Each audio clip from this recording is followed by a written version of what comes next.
right, we are live, please. I'm gonna make sure to have good stuff for you.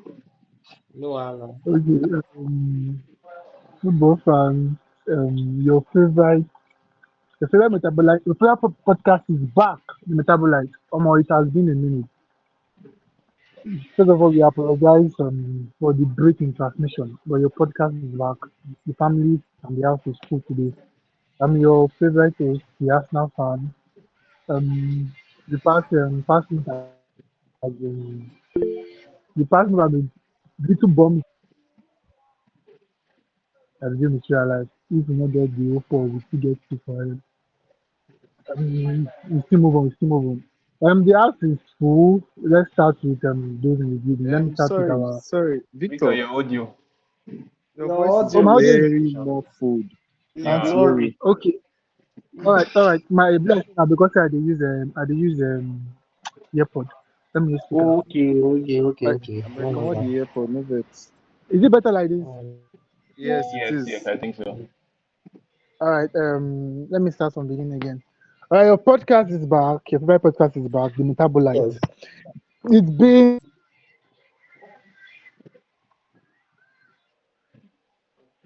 Okay, it's been a minute. I think that's what you wanted to say. Yeah.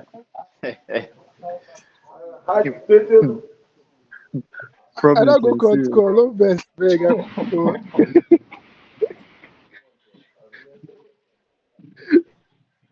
just like here for the collect. All right. Your podcast is back. It's been a minute. And I'm your host, Victor, the Arsenal fan. Nah. This is not working. The Victor, can you hear me? the past few Nah, months nah. has This is not working. Victor, Victor, Victor, what's going on with your network now? Your network can be something. Sure say you go leave this whole thing for OJ to be. bumped hey, of we the should be way, talk. Oh. little bit audio. But we still get Victor, we down. cannot hear We are still you. fighting. Victor, We are still Victor, fighting for more. Victor, wait. But let me move on to what. Hey, Where are we so, moving to, Victor? You can hear me now. Hello. yeah, you know what? Victor, your Just, network, Yes, just, yes, guy, Victor. we need you. just sit back, make I host. All right. All right. I did back. All right. Uh, just Okay, try so set up, make you get good network there. So that when you want talk, so that it go dey clearer. good evening, Alright, everyone. more Um, gonna. good evening to the guys in the house and to our fans out there. It's been, I would say, a very long time since we gathered here. I think the last time we linked up, there was a bit of escalation at the end of the meeting, but then again, it's something I remember and I want more of it for tonight. So yeah, it's good to be back. The Metabolites, we are back. We are active, ready to cook. So I have with me several persons in the house. I'm gonna start off with I would say Victor, but fix the network, my guy. I'll start off with Brilliant. Brilliant, what's up? I'm fine, thank you. Can you hear me? Yeah, I can hear you loud and clear. How have you been? We can hear you loud and clear. That's wonderful. That's wonderful. How's everybody? All right. Everybody is fine. I hope you are here with your utensils. To cook? I am here live and direct with my utensils. All right then, no problem. It's good to have you in the house. Big Skipo, shout out to you. What's up? I greet the house, so I greet all our fans, our followers at home. You don't say I don't miss una. I don't miss una. I know some I don't miss us too. Yeah, I'm still reporting live from the jungle. yeah. Make sure you stay safe, man. Ray, what's up? Sure, How's it sure, going? sure. It's going good. Greet the house specially. It's been a minute, but we're finally back. Miss the program, miss the podcast, miss talking to the fans about football. So glad to be back. And you missed your shot at a win after 40 days of rest. Good to have you back in the Oh, house. And oh, as for, nice, I don't nice know, one, nice one. should I say we saved the best for the last? The only person whose team is currently still active in the Champions League. Of course, I don't The, like the team, the, but then again, I the can't. best team I in have the to give them world. their flowers. The best team in the world. Victor, what's up?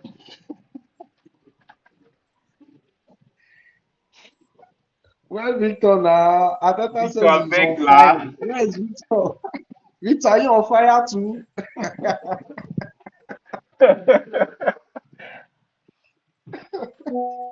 Uh, Victor, are you good? hey, Victor needs to fix his network like match. The network thing is Come, Yeah, these just. are these we are Arsenal need fans to be active for today. Victor. You need to be active for I today. Oh. swear. We need you to be active for today. It's very important that you be active for today. Let me write something on the group chat. Now they hear me. Yes, we can hear you now. We can hear you Bro, now. guy, what's happening with your network, guy? Hey, hey, Victor Oh, network is trash. Let's continue now. Let's continue. Let's I'm sure we'll continue. fix it. Fix the network, bro. All right then. Okay. So we have a lot to catch up on because after the last time we met, a lot of things has happened. Well, for one, let's just say treble became a double. So I think we should start off with that, right? So yeah,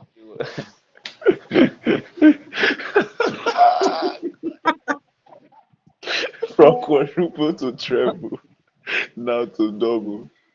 Double points. okay. So we saw some fixtures over the course of the weekend before this one, where Arsenal were knocked out of the FA Cup and shockingly and against the whole run of whatever I want to call it then. But yeah, their hopes of securing three titles this season got reduced to two. And the way it's looking like right now, two might become one very soon. We don't know how soon, but well, that's by the way. Yeah, so what's Skippo, our hater in chief? I'll come to you first. So now, concerning that particular fixture and Arsenal's title hopes for this season, what do you have to say?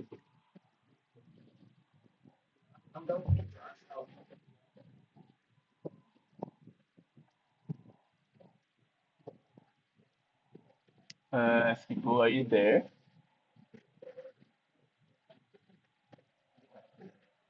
Man, Hold what's on. going on? Can you hear me loud and clear? Yes, yes, I can hear you loud and clear. All right. So please come again with the question. I was trying All right, so to I'm just set saying up one it's or two. all right. So it's gonna be a quick one.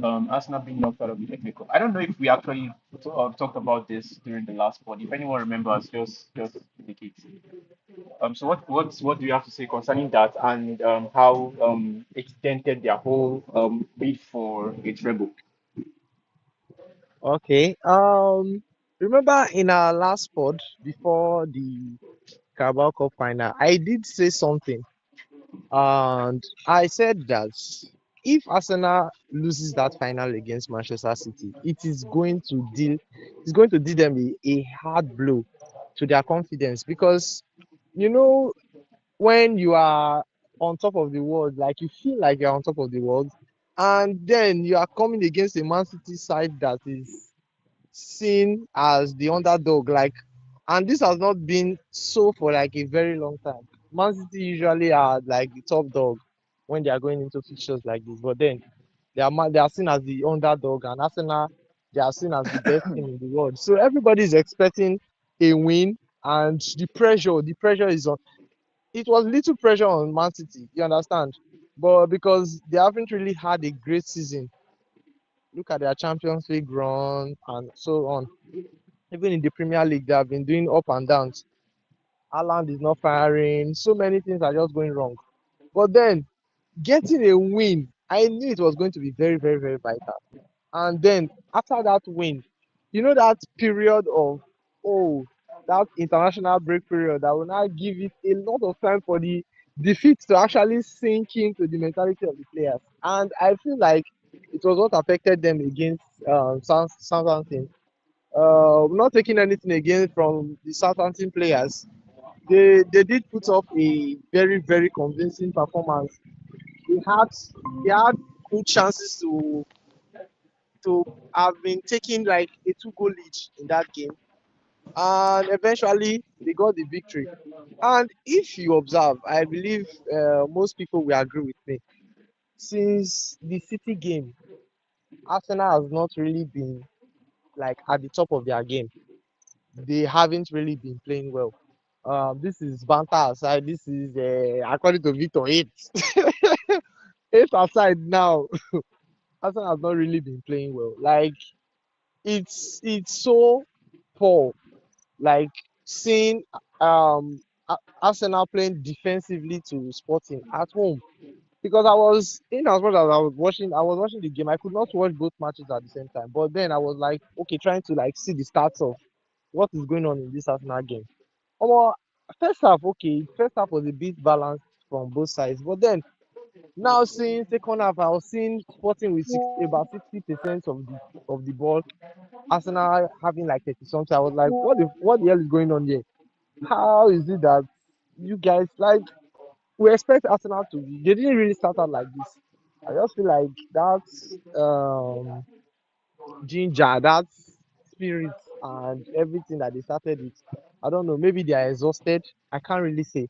But if they continue like this, especially the game coming on Sunday, if they continue like this, if they continue to play like this, omo, they might just end up being trophyless this season. That's just the truth of the matter. Like, honestly, they might just end being trophyless. Well, it's I will not say it is unexpected because I did predict that if something like this was going to happen. Although I wouldn't say I expected the defeat against Southampton. I thought that one was going to be like a walkover, but we give God all the glory. He did it. God did. All right then. Well, in as much as a trophyless season with pure world hunger, I can't be biased for tonight. So Ray, do you Ah, share in man, Emirates sentiment? I'll be so fed. World world hunger needs to be struck down.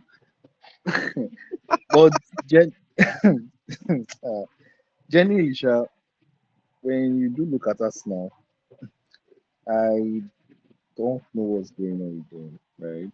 Because this is a team that they are still first in the table. They have like a 6 point cushion on the second place team. Then they are in they are in CL semi-final too as well. So they are actually doing well. Do you get what I'm trying to say? They are doing well. They are doing well. They are doing okay. But the vibe around what they are doing is just I don't know.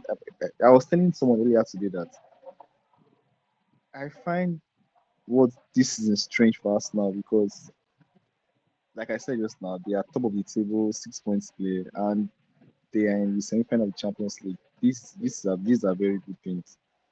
But then you see the vibe of maybe their families and everything around them. It's very, very negative, yes. Because even after the game on Wednesday, you could see the look that Rice had on his face after the game ended. I don't know whether it was relief or whether it was like what was going on. So you could tell that there is something going on. Something is actually not. Maybe the players, maybe something is weighing, maybe the prayer is weighing on them because it's not easy. This is a team that has been trying to win for so long, and they just kept coming up short in the last hurdle.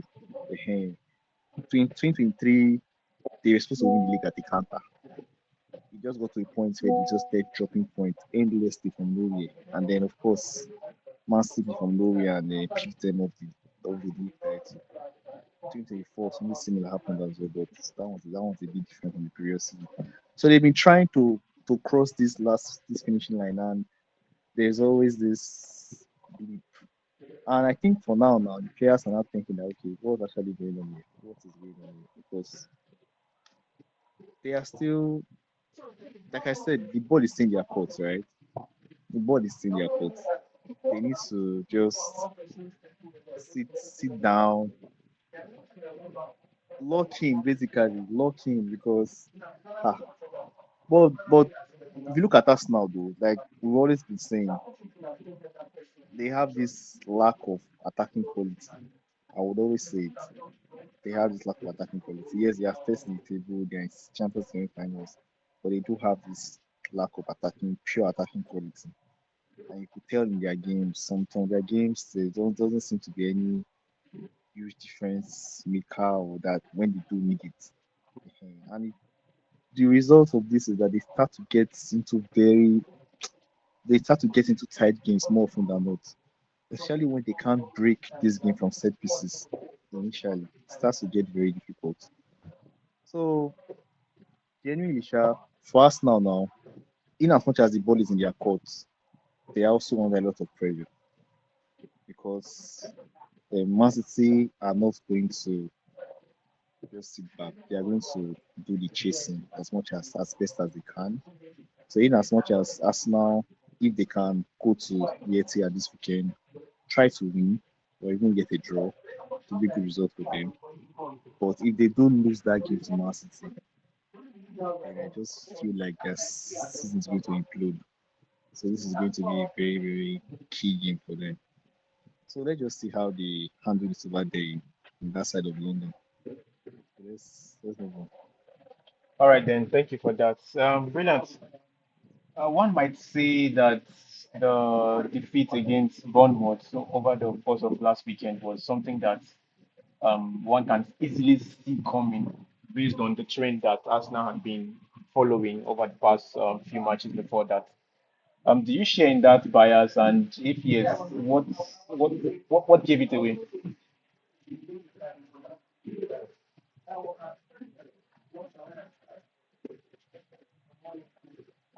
It's brilliant with us. I think it's getting the feedback in some seconds later or Okay, something. okay. Yes, please come again. Come again with that question, please. All right. So I think in a nutshell, what I'm saying is, did you see the defeat to Bournemouth, that's Arsenal Bournemouth, that game? You know, they lost 2 goals to them. Did you see that defeat coming? As speaking as a neutral now, forget about the fact that you're a Chelsea fan and all of that. Did you see that defeat coming? I always speak as though I'm not a Chelsea fan. I like to call myself All right.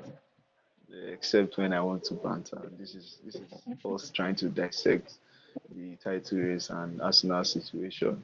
So I would like to address it as a football fan. I genuinely did not. I knew it was possible, but I did not expect Arsenal losing that game. It was something I think it was. I was expecting it to end up as a draw simply because of the form that Bournemouth were having before that match. Uh-huh. Bournemouth were in a good run of form and they had been drawing Five since. straight draws, a be six straight Exactly. draws. That's the form we are talking about, a draw form. In the sense that they have been unbeaten for a while now. Abby? Yes, Yes, now. like 12, 13 matches, Abi, or something like that. Around 12, So 13 matches unbeaten. when you are going against a team like Arsenal away from home, even though you know Arsenal are very solid defensively, so I was expecting them to go there for a draw, and I thought that was going to be the end product. I was expecting a very boring game. I did not even go to watch the match. It was an early kickoff. I did not watch the match because I was expecting it to be a boring game that we end as a goalless draw. That was the first thing I was expecting. And Brilliant. Are you there? Brilliant. Are you still there? I think it's network. Oh. Yeah, You either asked me that your general. Okay. or a call came in. Yes, I yes, believe yes, yes. I believe Probably. we are not the only ones. Okay. Can No you go on can you camera, hear okay? No fun now. Off your camera, chief.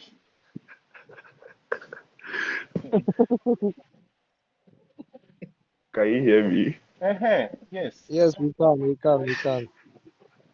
You Use can. network. They video your face everywhere. Okay. Oh yeah, now can I continue? Yes, Sure, we go can. ahead. Mm, okay. So. I want to say I believe that Arsenal know this is a title race. So I think they will want to do their best to ensure that they win the title in the end. So seeing that they ended up losing that game, I don't know if they don't know what they are doing per se. I don't know the errors that happened.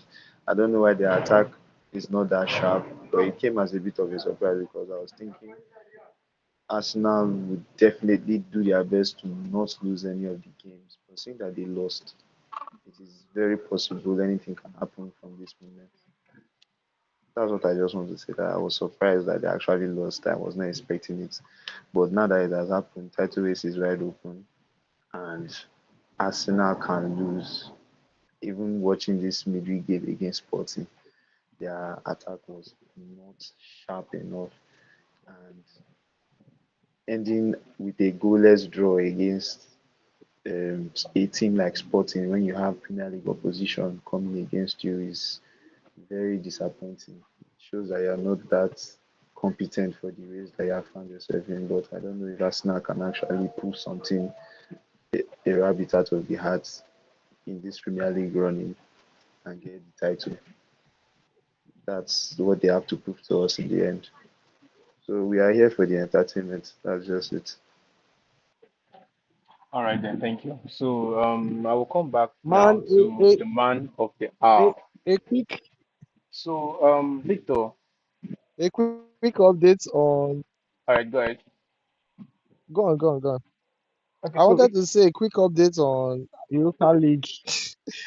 Betis just bottled a two-goal lead, and they are now losing to Braga 4-2. Man, I'm always wow, my that's team, I mad. beg. Okay, now we know what to do us.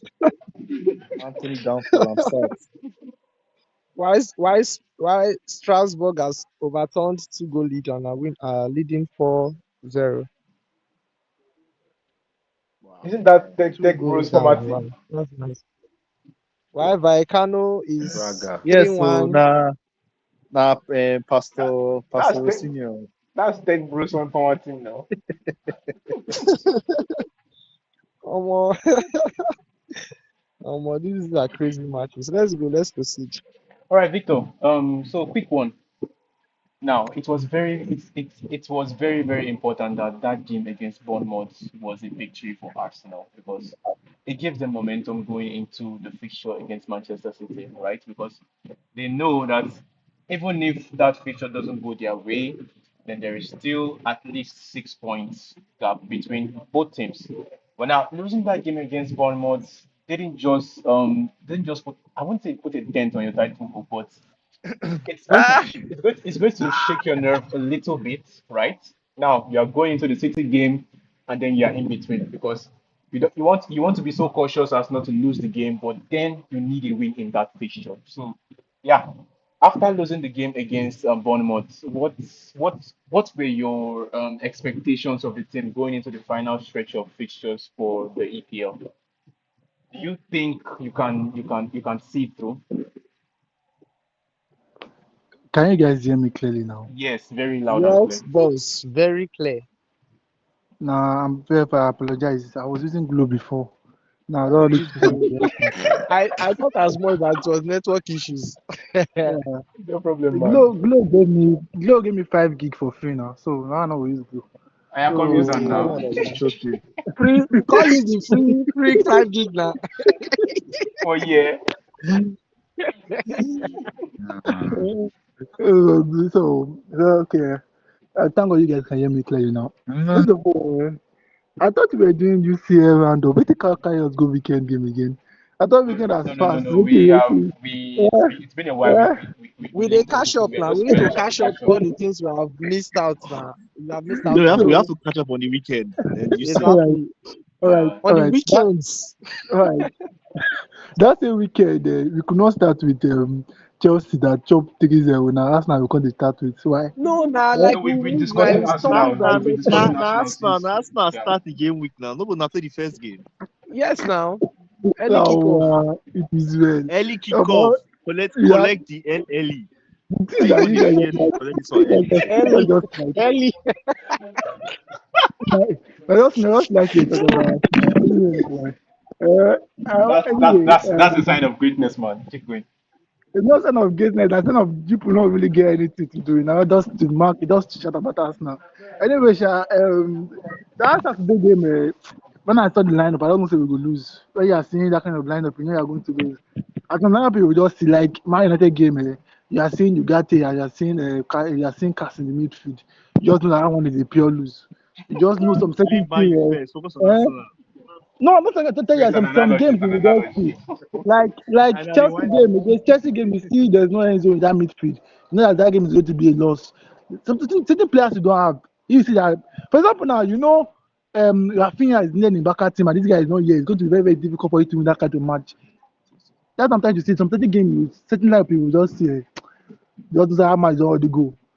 So when our players were coming out from injury from international break, if you were saying that na scope, na this and this, my guy, those players are not back here to. I want to tell you now, see, they never still come back here to. Because wait, who they miss? Who go my injury guy, way never come back? my Who guy, they miss the exactly? All your Saka players they miss, complete now. other No guy they be miss. Eze no just came be back no be against Saka Bournemouth second no half. be Saka one I want key. Saka they miss now. You know they miss. I mean, Madueke, you want me to start the game. Madueke, where they run past the head. Madueke go get ball. He go see Madueke. Someone said that if the pitch is just a little bit wider, a bit, Madueke will be messy because Madueke don't know where line dey. Madueke will just be running. Be like say he head and he leg. When They Star change. I dey talk about Star boy Madu way They, Chelsea give una. 52 52 but the thing be say, million. but the thing be say, it's still better pass the two way they get for. Like even though Madueke was, it's still better pass the two way they still get for Chelsea Football Club. I know lie. which two? Which two You now? you know Starboy even know the two Ganacho. sets. You know even know the two Starboy sets. Ganacho. Ganacho and the Gittins. You get a better pass both of them. They Why want you to not say call Ganacho. why you not call Estevao? Ganacho don't delete all the social media posts. Why you not call no, Estevao? no, now Why you in they not say call buy Doto? them. No, my guy, relax. Now in they say buy them now. They say Madueke buy those two. You say Madueke go downgrade. Yourself the So in the dynamics side so you take they the analyze complain. player purchases and Eh? player departures. I In know they the side But understand. they complain. how is selling Madueke a downgrade? Is it downgrade Has he now been because he is has it not been downgrade? really has it been My guy, relax. exceptional for you I guys? I think no, he only has one my goal guy, and two assists, relax. or be 2 goal and one I assist. try tell you say even though so he bad for I us. beg talk about how you Relax. Even take though so he lose. No, they bad talk for us. about this one. You saw My your guy, lineup and your may I lineup explain was myself bad. What now. now happened? May I explain myself now. Even though say he bad for us, man. Even though say he bad for us, what I try talk be say, them we sell Madueke, they go downgrade on the quality. Like they need to go and buy quality that is more worth than Madueke. Like it's not just to But upgrade on Madueke. Estevao was not bad now. No, Estabio was not for Madueke. Estabio was not for Madueke. Estabio was bought earlier than Madueke. The people that bought because they sold Gittins, they bought Gittins and Canacho, then they sold Madueke. You get that kind of logic because the two where they get it was past Madueke. But why you can't say they're not gonna sell Gittins and these people give una next season? Now, And why you say we're not gonna buy? I beg that one not be the matter right now. The matter right now be say Madueke Saka is answer my question. The reason why we lost that game was many reasons. Number one, our left back option was bad. We had Lewis Kelly as It's the not left Lewis back. Kelly that played. My guy, Lewis Kelly is not fit. He's not fit. That is our third choice option or third choice option. Then Best left the, back in the league as our last season. Abi. my guy, you want me to talk? I be my just mute mic. Talk. Eh? No. Now you want us to talk about my team now. I tell you, say Lewis Kelly na the third choice option currently. I tell him that he's the best choice, like he's the best left back. I don't when we do that one. Lewis Kelly is the third choice. The right back, Timber is not fit. You're asking who missing, no. You're asking who's missing. Calaferi is missing, Timber is missing. Then our midfield is down to the thinnest because Merino is out of injury for a long period of time. Nogard is not quality wise. Then you have Odegaard is out. AJ is just coming in. He's just coming in after a lengthy injury. He's just coming in. He came in for the second half. He could not even play full 90 minutes against Sporting. Then you have Odegaard out. So you have no other option to play Karavat as number 10. Then Saka is out. Then the two idiots we get for left wing. I don't know who was pass. I don't Best know who player was. Havertz. About was playing 10, not 9. Like the different thing. About in 10, about in 9 is different. It's very clear difference between about in 10 and about in 9. Then How about in 9 they unlock players? How about all in right. 10 they lock players? OJ, back to you. I don't want to talk again. But like I said, they interrupt me because when they were talking, I did not interrupt them. My mic was muted till I finished. But right now, and they thought they disrupt me. OJ, back to you. I don't want to talk Yeah, yeah. again. Okay. All right. Guys, not cool, not cool. Oh yeah, no vex, no The vex, pod, no I vex, have no a vex. question, host. the pod just started, so yeah, we need to ensure that everyone speaks their mind before we start shipping it. Right. Alright, So no problem, no okay. problem. So yeah, that particular weekend, we also saw several other fixtures from the EPL. Quickly, Liverpool won against Fulham, so basically Fulham no fit Fulham this time. So yeah, that was on the same day Arsenal played, and then the next day, yeah, Chelsea did the world a service, right? No offense to anyone here, but they rolled over and got the job done for us. So yeah, brilliant. That particular fixture. You actually called 3-0 in the group chat, and then you said Chelsea can then do whatever they want to do after they have considered three. So, yeah, how do you feel about the result of that fixture?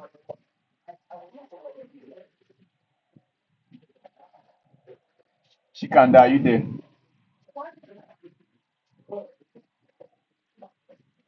Brilliant.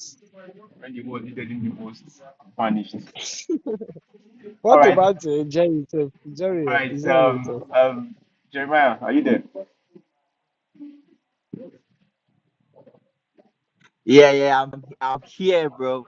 I'm Yeah. here. Yeah. Okay, so So we know you've been off grid for quite a while, but I am I want to be I want to say that you are aware of what happened over the weekend, right? Of course, Chelsea is your team, and you are aware of the fixture that's happened over the weekend.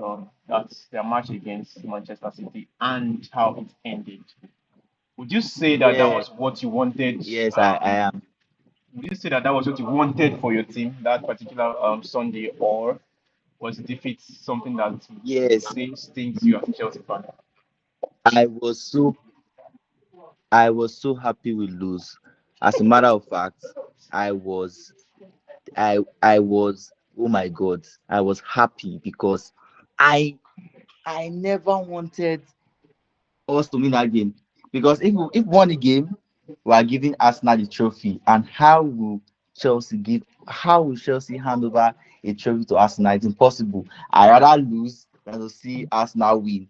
So I was praying for the day that God, please let us lose. Palmer play rubbish. Yes, Ganacho normally for surely play rubbish. Pedro Neto, that a foolish fool. He go always play rubbish. Then Pedro Neto, which is my number 9 striker, I pray that he should play rubbish too because he will try to score. And he will give an assist to Cucurella, which Cucurella was caught on offside. But all I'm saying is that I believe all Chelsea fans, regardless of anything, would want Chelsea to lose that game because if Chelsea won that game, you are giving Arsenal the trophy. So yes, I was pleased with Chelsea losing. I was very pleased with our losing. It is the first time I have seen Chelsea lose, and I felt so happy. It's the first time. Like I was so fulfilled to my heart, to my soul. Everything was happy that we lost that game. When the So hate yes, is that's the answer to that question. when the hate is greater than the love. All right, so thank you very much for that. Brilliant. Yeah. I just want to ask, Brilliant, are you there?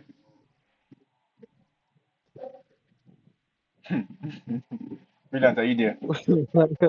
What's happening? Yes, hello. All right, so quick one. I want to ask because I think GI has summarized every Chelsea fan's feeling towards that particular fixture. Of course, you were happy you lost. Okay, so I just want to ask if the goal Cucurella scored hadn't been ruled as offside, do you think that it would have set the tone for that match in such a way that Chelsea would have been able to come out with a win? Oh yes, definitely. The thing is, the adjustment that Manchester City made that enabled them to get the 3 points against Chelsea came in the second half. And I think Kukureya's goal came in the first half, correct? Yeah, yeah, Yeah, that is correct. correct. Yeah. So Manchester City would not have, well, they would have had to fight back from a 1-0 like deficit. They would have had to fight back from a 1-0 deficit if they were going to leave Stamford Bridge with a point at least. And that would not have been easy because, believe it or not, Chelsea are desperate to secure Champions League football. Rosinho's career is dependent on it, even though they let him stay after the end of the season. It will set the tone for how they will go into the break, the holidays, and then into next season, like, if they can secure Champions League football. So Chelsea are desperate for Champions League football. They did not lose those 3 points. They did not give it to Manchester City on purpose. So if they had gotten that 1-0 lead early in that first half, I tell you they would have fought till the end, trying to preserve it, maybe even try to increase the lead at some point of the game. So the story would have definitely been different, a different one. But it happened the way it happened. Pep was able to adjust his team to, you know, to change the, like, take hold of the game. He was able to use Rosinho's tactics against him to ensure that he ended up the game with the 3 points that he so desperately needed to keep his title charge alive. So the game is gone, I guess.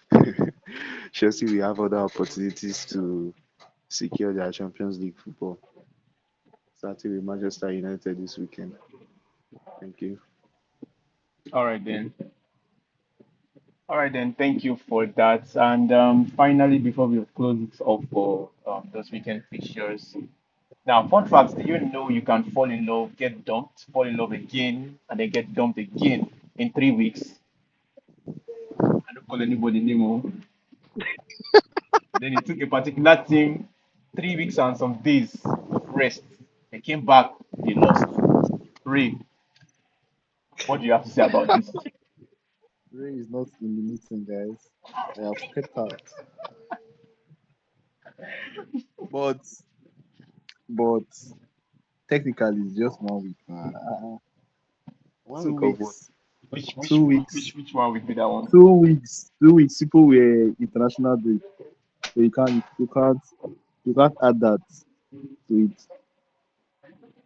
But then again, like I was saying, mine should not try his rubbish next season because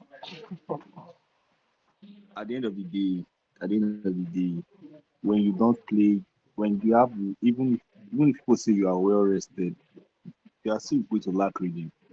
There won't be any reading to how you play. There won't be any. Of course, when you play every day, when you play every 3 days, every week, it's better than having those long spells within games because of just the fact that you lack reading, you lack cohesion, you just lack all these things. And the fact that United, even within this period, they went for holiday. You guys see the holiday. This club, this club actually went to Dublin. Their mates were fighting for FA Cup and the Champions League. These people were in Dublin. They went for the day, went to train. You do all that, you came back and you're playing rubbish. God, I was very disappointed. But then again, hmm, what can I say? Um, but in the game itself, though, I would like to give huge credit to Leeds. I think Leeds were very good. They surprised us. Yes, I would say that they actually surprised us. I think Leeds have had this way of playing against the bigger teams this season. They've always had. I remember when they went to Etihad and they really played football in the second half. They almost came off with a draw even for that Foden last minute winner. So it's not like Leeds, and where they also beat Chelsea as well. It's just that it's just Arsenal that were able to beat them convincingly home and away. But Leeds have this thing for big teams that have been realized in the league this season. But yes, they surprised us. They really did surprise us because that first 20, 30 minutes, we could barely play anything. There was no reason to how we played. Passes were off. We were just so rusty. It was not good at all. It was not good at all. And they were lacking mine in the midfield as well. I've already said it. Ugarte, this should be Ugate's last season. At the end of this season, he should just be sent to Sporting or MPFL anyway. Just carry him out of the league.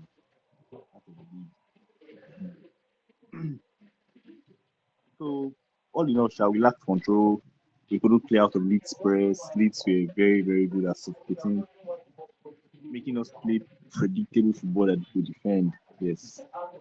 And then second half, we're starting to get into some kind of rhythm, and then we got a red card. Surprisingly, we started to play better after we went a man down. Started to play better. Now, I don't know whether it's game state or whether we just decided to just lucky, but we almost drew that game. We almost drew that game 11. Casemiro with a goal. Sesko had this chance that Dobravka, no, was it Dallo? Fabina, their keeper made a very good save, and then Casemiro again up the line within how many minutes. So we almost drew that game. I think in the second half we played better for we went down. But it was a very bad result because obviously we would have liked to have come outside with the 3 points. It would have helped our journey, try to get third place. But now we'll make it harder for ourselves. So let's see how it goes. Hopefully we're able to get some reading back for Chelsea. All right then. Thank you for that. And quick one before we delve into the round of fixtures for the UCL from the world of La Liga. Well, I'm not too happy about how the weekend went. In as much as yes, Real Madrid capitulated by dropping points yet again. But is thinking of the pitch, I didn't say that. Yeah, so apart from the fact that Real Madrid dropped points, I was expecting Barcelona to feel a much less stronger side against Espanyol. Personally, I feel as if the Espanyol game is a game that would have been completely risked to ensure that the comeback is properly achieved in the return fixture of the UCL type. But then again, Flick knows best, or I don't know. I don't know if he knows best now, or if things just happen, right? So I wasn't really too pleased concerning the fact that he fielded the strongest 11 against Espanyol when he has a must-win with plenty goals fixture coming up next. So yeah, Madrid lost. Atletico also lost, of course, because they were wise enough to rest their entire starting 11. They even fielded several academy players. And then Barcelona won, but it would come at a detriment for them in the later as we were able to see in the UCL official. So yeah, that about sums everything for La Liga. 9 points gap now.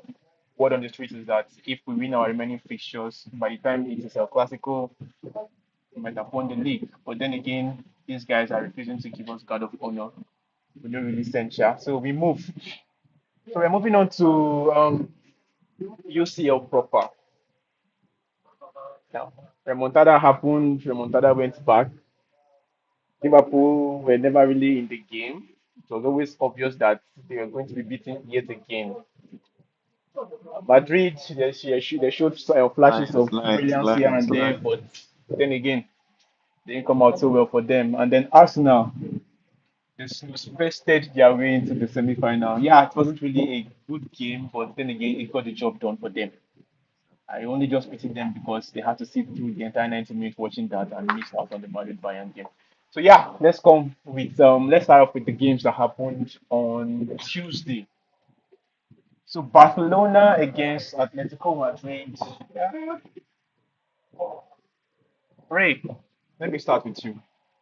Um, did you see Barcelona winning that particular fish? I'm not talking about qualifying now. Did you see before that fixture, before that game started, did you see Barcelona grinding out a win in that fixture?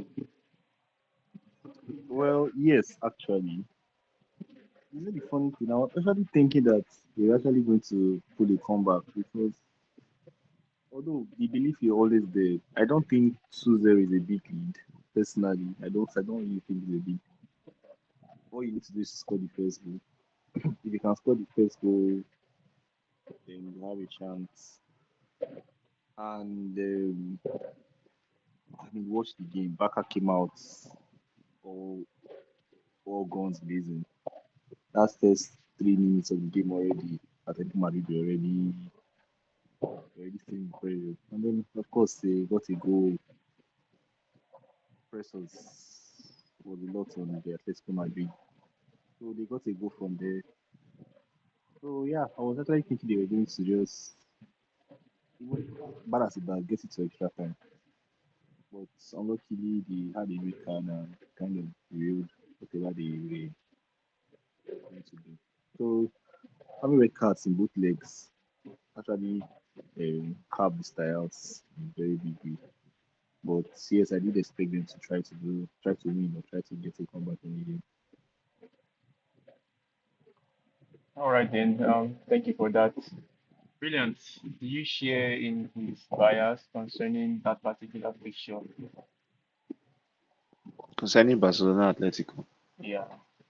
Oh, seeing how Atletico benched a lot of players in their own La Liga fixture, it was no surprise. Like I knew they were going to come with a kind of determination, but of course Barcelona had the fire. It just went the way I expected it to go. Oh, of course, except for the red card. Yeah, I guess that's the only way Atletico can actually play against Barcelona with this squad that they have. I mean, they have to have one man down before Atletico actually stand a chance.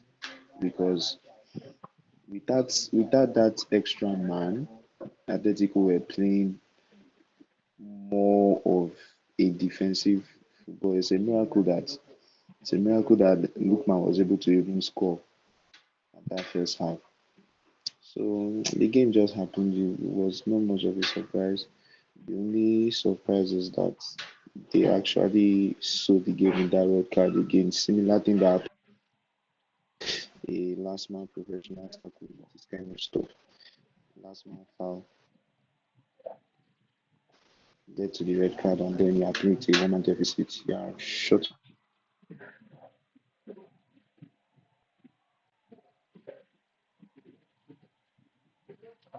Brilliant. Are you there?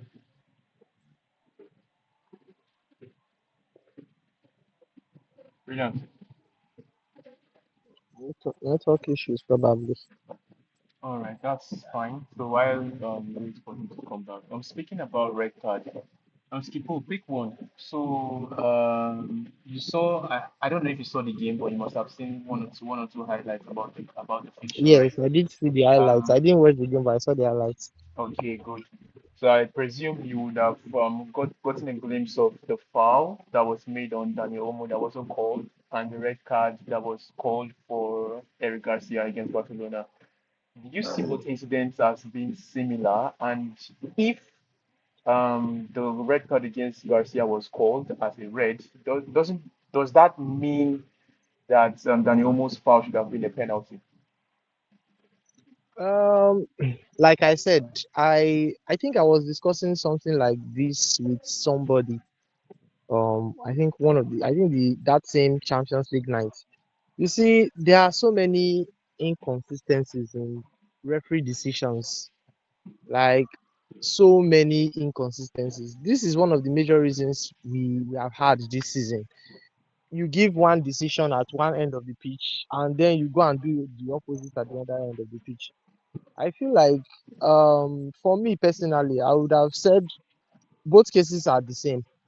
You can't fault one and then not give the same um decision for the other one. It doesn't work that way.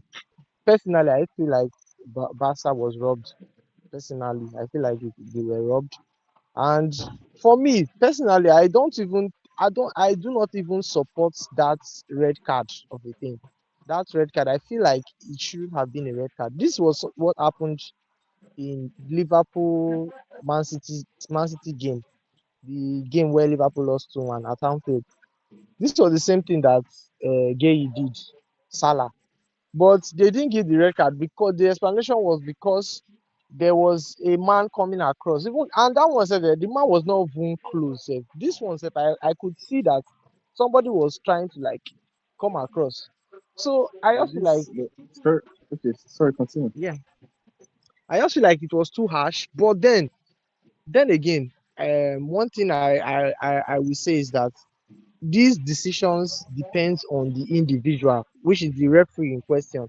Some referee might look at that incident and they will not give a red card. That's the truth. They might decide to give a yellow. But my standpoint is that if you are giving you are giving this thing like, oh, this is a foul, I'm giving you this. Then if that same thing happens, you give it to the other side. Like there should be no partial decision making in your decision making. There should be no partiality. Just be strict. If it's A, say it's A. If it's B, say it's B. That's my standpoint. Right, thank you for that. And finally, Victor, Barcelona is out. So my question to you is this would you much more prefer to play Tico in the semifinals, or would you have liked to have faced Barcelona? The initial plan was Barcelona because from when the draw was drawn in, I've been wanting to play Barcelona. I wanted to test myself against the best team of the best team, and that clash against Barcelona was like when the draw was made, everybody was like, finally you will see Barca against Arsenal, and unfortunately for us, we did our part, but you guys refused to do your part. Which will I prefer to face right now, considering the other side of the draw, you have PSG and Bayern. Of course, right now I would like to face ATM. But between ATM and Bayern Munich, you can't really tell. I fancy my chance between both of them. I fancy my chance against both of them. And that Baccarat line, I feel like I would have dealt with it. Even ATM, I feel like we can go band for band. Yeah. The thing about my team, I feel we are, or no, of recent we are not performing well. I think we do mirror opposition. Like if it's a high quality game, we try to make it a high quality game. But if it's a poor team we're going to face, we play to that level.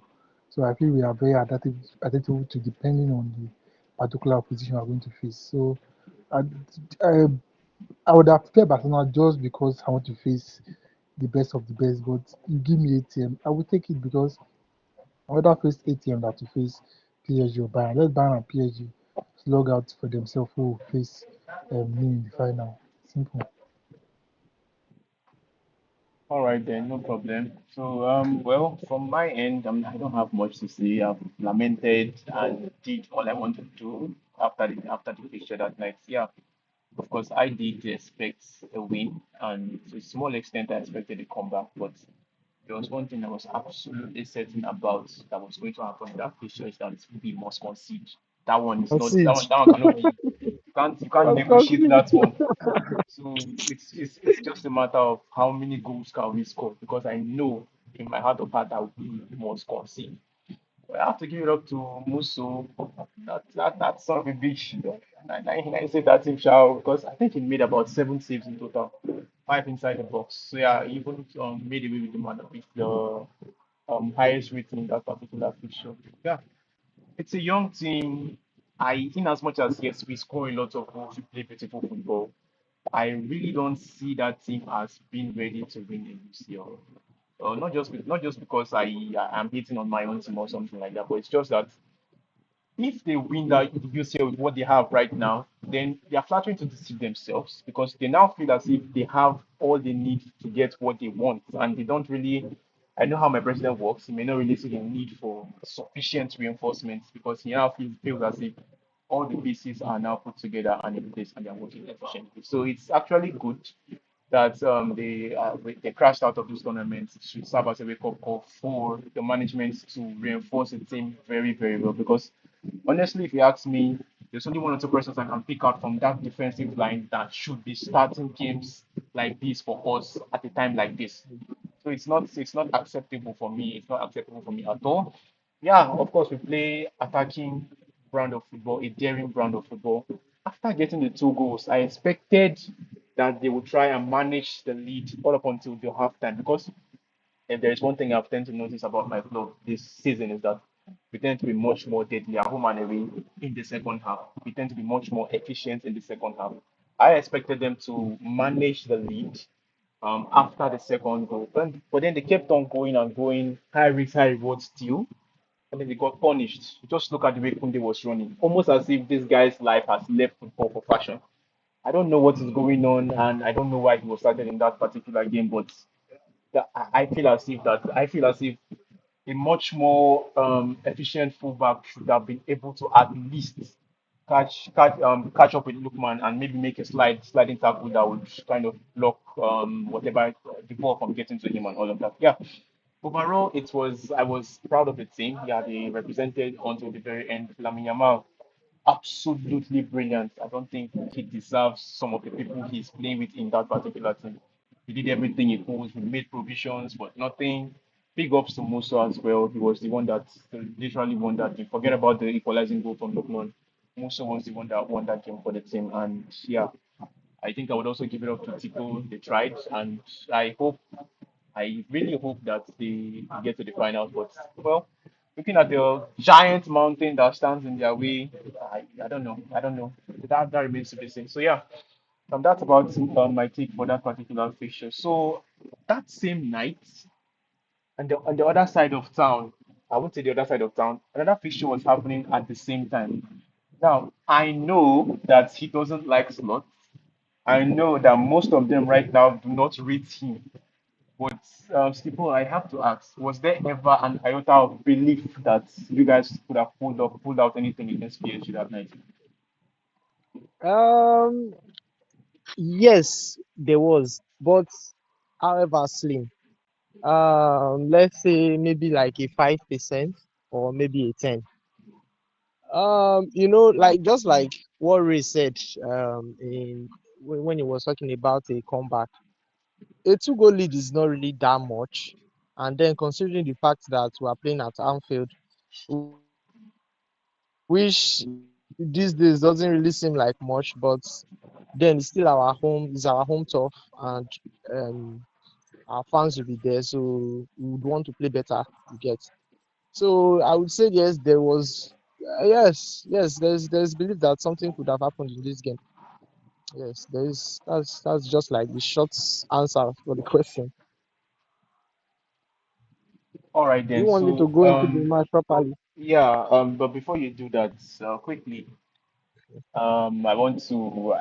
I want to tender my condolences to you guys for the loss of Eki. I know he has been a very, very instrumental player this season Um, for you guys, and uh, uh, damn, players should not it, ideally we don't wish anything we don't wish things like that to happen on players, right? So I swear, it's on it's Achilles. just, it's just bad.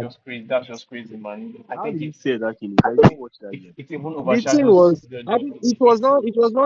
it was like just on his own. Like I think he was sprinting to collect the ball or something. I don't know. He just fell. No contact. He just fell. My God, no contact injuries are the worst. No contact injury. He just fell. And I wasn't thinking that what happened? Did somebody touch him? So when they showed the replay, he just fell. And then everybody was just and then they brought stretcher. I say, oh more. This one they don't carry stretcher. I don't be. And then the next day, we're hearing Achilles and 9 months, no World Cup. It's just sad. I'm just sad for the guy. No World Cup, nothing. Yeah. So, but overall, now, what's your take on the game? Do you feel as if this game is going to be is it going to be consequential to slots remaining in the club at the end of the season? Well, I think reports have been coming in that this guy will actually be staying next season. This is one thing about FSG. I don't know. Those guys are just unless you don't be before they will make moves. So I wouldn't say it's unexpected. We are just clamoring for a change. And the fun fact about this whole thing, if most people didn't watch the game because maybe they were watching the Barca game. If you actually watch this game, if you actually look at this game, like, and some matches we have played along the line, especially in the Premier League, you actually see the glimpse of our whole self, our whole identity. Like the Liverpool that we are supposed to be like, the Liverpool we should be playing like. You see it there, it's present, but then again, you go into after a performance like that, you go into the weekend expecting to see more of what you saw in the Champions League, and then you be seeing slot ball, you seeing one kind slow build up, no chance, no creation of chance, nothing. That's just the sad part. If not, it's not like yes, we can always give second chances to managers like this, and oh, okay, you can something can happen. You understand? You know, okay, you are going through a process of transition and all that. But then, like, we need to be seeing performances. You can't play 32 games in the season and then no change, nothing. So when it comes to this game, the first half it was disappointing because although in the first half PSG had more of possession, I think around 60% possession, 60 something percent possession, and but I saw what we were doing. I saw the idea. I saw the idea of how Slots wanted the players to play. We were just pressing. We were winning the ball. We were winning the ball, but then the final passes were not good enough. So we couldn't really get much out of those chances. I think we only had one very good chance in the first half, which we could have scored, but then Marquinhos say no. After that their goalkeeper said things. That guy did very very well. Marquinhos said no as well and cleared that chance. So and going into the second half, we improved massively. In the second half, Salah had to sub for Ekitike in the first half, and then in the second half, Gakpo was brought in for Isak. So Isak is not fully fit, so he could only play for 5 minutes. And then from then on, we went on the attack. We we had 60 something percent possession in the second half. We went on the attack. So many chances created. It was just so unfortunate. Like I know we lost. Yeah, we lost 2-0. But then I saw these players in the second half, and these players they really impressed me. This is how I want my players to be playing week in week out. Like play like this, put your all. It was just so unfortunate that our PSG scores, and then the whole energy just died down. We're just looking for that one goal. If we had gotten that goal, I swear, maybe now we for do the remontada. I swear to God, if we had gotten that one goal, because PSG was so much under pressure, they were just once they just get the ball, they'll just give the ball back to Liverpool. It was as if it was the first leg when we were at their home, the way we were playing, we were giving them. That was how they were giving us the ball. We were just on the attack, wave after wave after wave of attack. But it wasn't our night. That was what I would just say.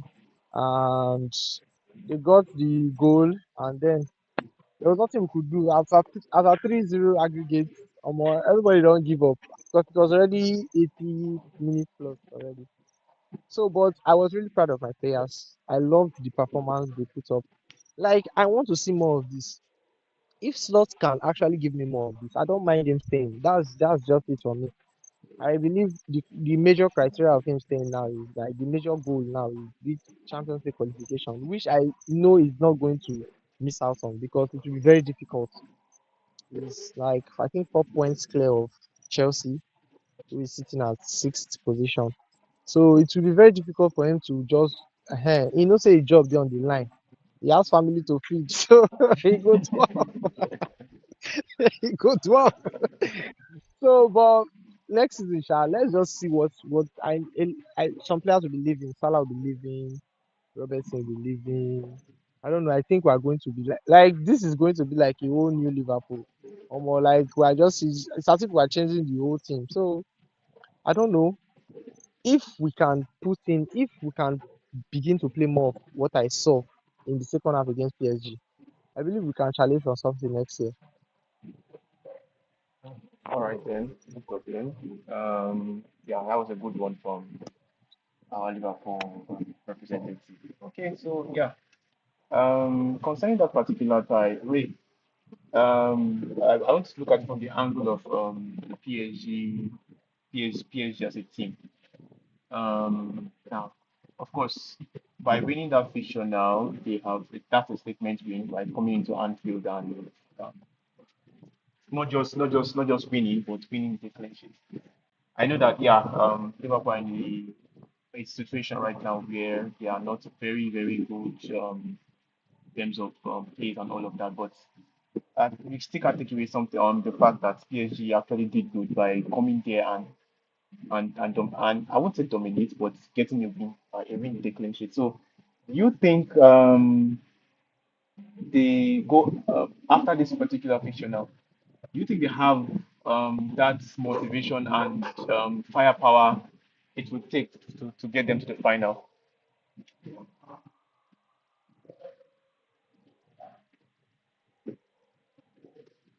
Ray, are you there?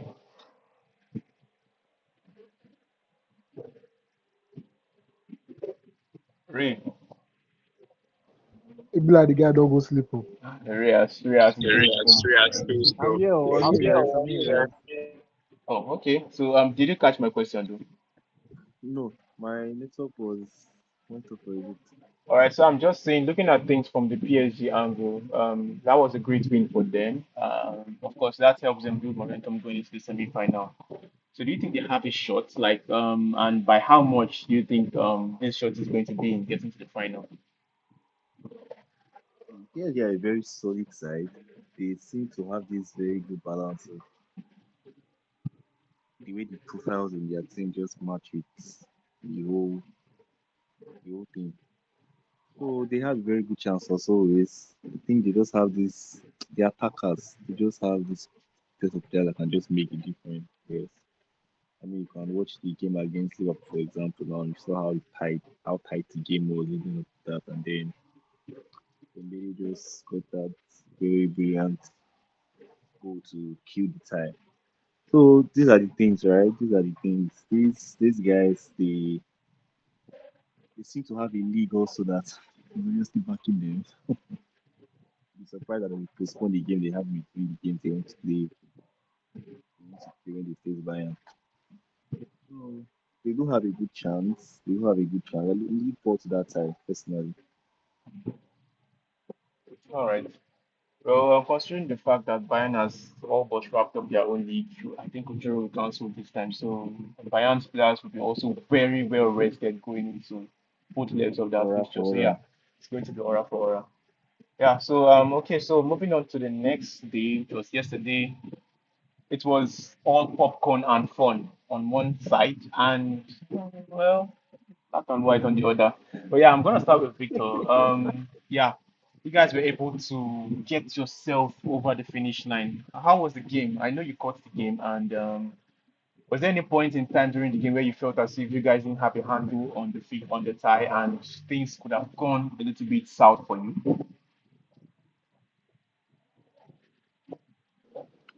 All right.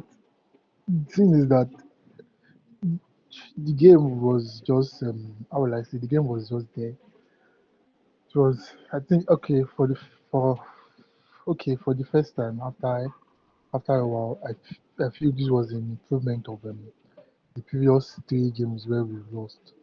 We lost against Southampton, Bournemouth, and also Man City. And the key reason why there was an improvement, for example, we started the likes of after I went back to his normal solid back backline first. So we had the Mosquera and Nkapi replacing the likes of Lewis Kelly and Ben White. Ben White had been suspect over two games against Southampton and against Bournemouth. He was a very big suspect, and most Arsenal fans were crying out for Mosquera. So he listened. That was the reason why Sporting didn't really get anything aside the part where they hit the bar. Us to also hit the bar, and overall there was not really so much danger. And again um, there was improvement in the midfield because against Bournemouth, when we bypass Bournemouth press, the ball always falls to Harvard in number 10, and Harvard will just misplace the pass, or he will just do something very, very useless. But this time we saw there was someone that was capable of playing number 10, which was easy. And when he came in, it was obvious that there was purely differences when it comes to progressing the ball down the middle. And also, the reason why we didn't even score yesterday sef was not really because wasn't really because of the team in general. It was because we had the three agents of doom. I call them agents of doom playing up front because anytime we play those three up front, it doesn't work. And the another thing is that Ateta does not really listen. But this time I can't really blame him because um the guy that was supposed to play right wing is injured. Then the other guy that's supposed to play left wing, which is Trossard, that one save na Dundee. So Martinelli and Trossard, nobody just be like say both of them just be like the same parents just come together. So like Martinelli will always start. At least Martinelli will give you defensive option because there was one particular point where Sporting were on the break. Guy, see Peter race. If you see race for Martinelli, guy, that guy gets speed. So at least Martinelli can give us defensive backup. Now why they always start am. But those three, the three agents of doom. Like if the ball goes to them, get to them, they don't know how to hold the ball. They're not people that will hold the ball and then find a way towards create space or create chances. What they want to do is that when they get the ball, they want to run with the ball. And my guy, why? So the thing is that you are expecting that if you just want to start Martinelli and Madueke, start Harvard at number 9 because you know when the ball gets to Harvard, they have someone they can bounce off to. You can't bounce off with Gokeres. It's not possible. Gokeres is looking for someone that will bounce off from. So why you want to start? They are called 3 years of doing because what they nobody like we will get to the opposition box then I'll tell you this yesterday. The reason why we didn't score wasn't because we did not play well. We didn't score because when the ball gets to the final third, the three agents of dooms they don't know what they want to do. There was a point Madueke has dribbled everybody. He has dribbled everybody. This guy, when I say Madueke is still an upgrade of Garnacho and them Gittins because you watch the Garnacho and Gittins, they don't know how to beat that man. They don't know how to. What they like to do is just run to the byline and cross. Umadueke will stand up his man, he will dribble, and he at least he will try to pass. But the thing is that the idiot, he will do everything right. Now get it final part correct, he will just do rubbish. Either he push the ball too much or he will just go and shoot unnecessary shooting or he will just want to dribble too much. He want to dribble too much. The thing is that he needs to refine his game. He's going to be a good player, but he just need to be someone that okay, they give him like 3 touch through. When you get the ball, don't touch the ball more than 3 times before you release the ball. Maybe they should just control him because when you get the ball, you want to do too much, and that is the issue. Then you get Martinez for the other side. That one, he will just take the ball, then he will run with full speed. Then come back. It got to a point that we got tired of attacking through Madueke, then we have to take to Martinelli. Because if the ball get to Madueke will get the ball. His runner, which is Mascara to be right back, trying to create chance for him. He will not pass to him. He want to dribble. Then he will dribble finish. This guy dribbled everybody. Oh, yeah, just lay the ball to Martinelli. Martinelli shoot the ball. He say no. He want to shoot. Then he shoot the ball to side net. I mean, now when he don't they give him ball. Like you give him ball. When they pass the ball to you in the vertical line, the way you control the ball inside to cut away your defender. My guy don't already control the ball. He don't already cut away his defender already. Then he took one stupid touch again. Then the ball just passed through, pass him. I'm like, guy, just calm down and play ball. The thing is that he's so frustrated. So frustrated. That's why we just need Saka fit against Man City. Because Saka na half battery Saka. Yeah. And right at that time, Saka was just playing with half bar. He came against Liverpool and he scored. Like half bar Saka better pass full bar Madueke. Half bar Saka because it's not about all your shakara with the ball. It's about what you make. All those that what differentiates between quality players and elite players. What you do when you get the ball. I know Saka is not in the best form, but he's still better than Madueke because when he gets the ball, he knows what to want to do. You create chance, or at least you cross the ball. Madueke want to just do everything himself. Then Gokeres, there was this counter we had. Like there was this counter you had. My guy shoot this ball. Eh? You try reverse the ball back to Easy. Yeah, you know the striker shoot the ball.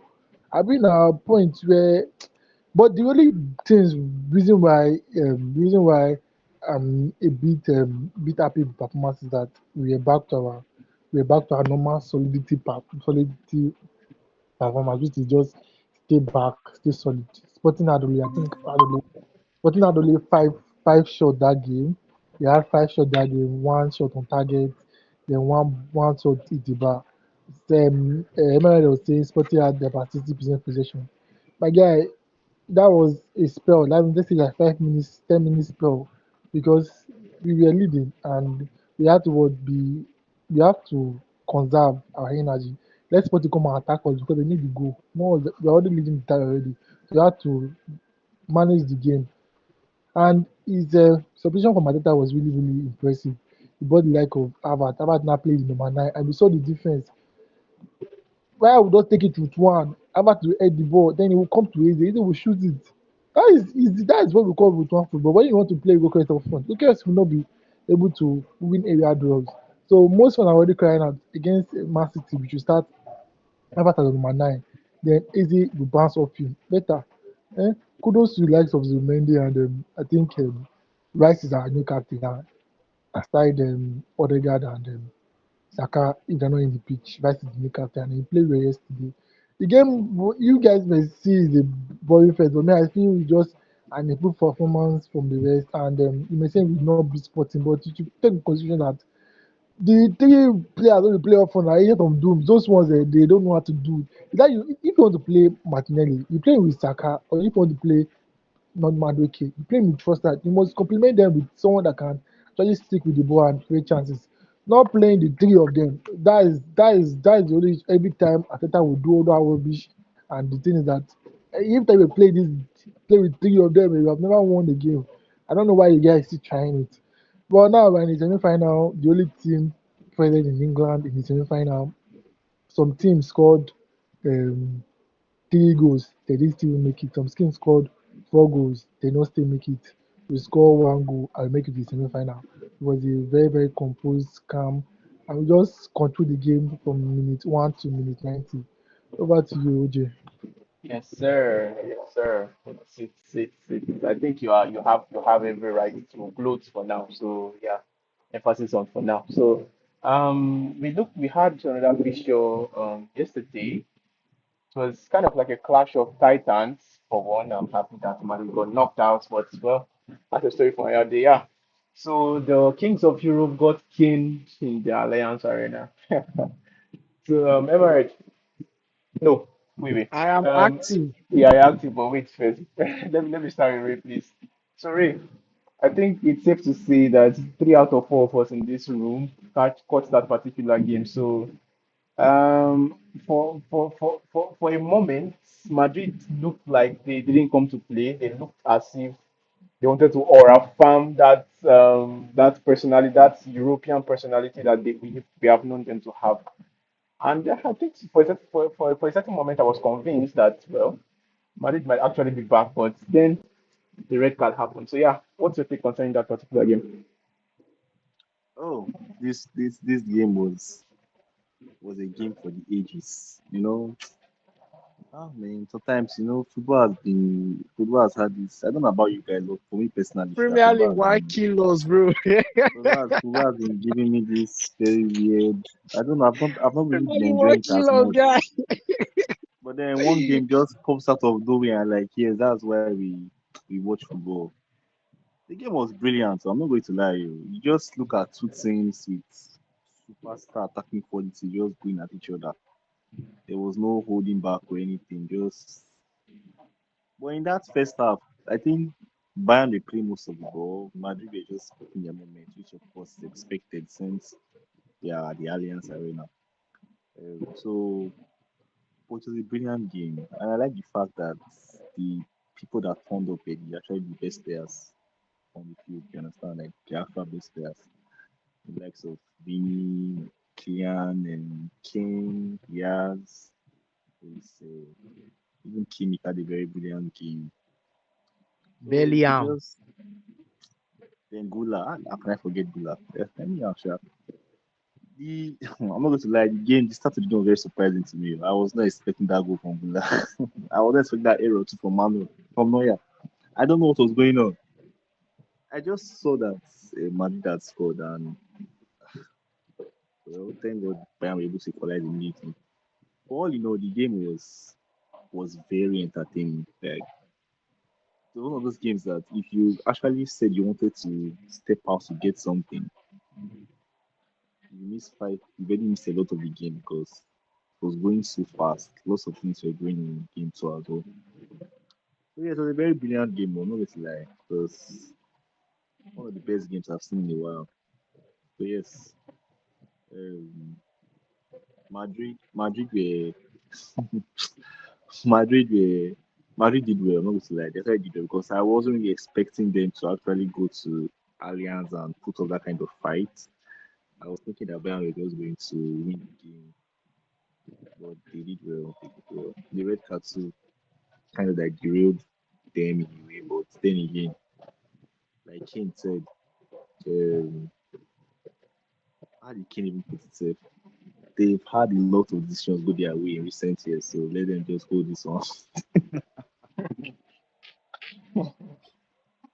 Ah, Uh, oh god, I'm a king get bad mouth too. But anyhow, Sha, yeah, to the brilliant game. As for Madrid, they go again next year.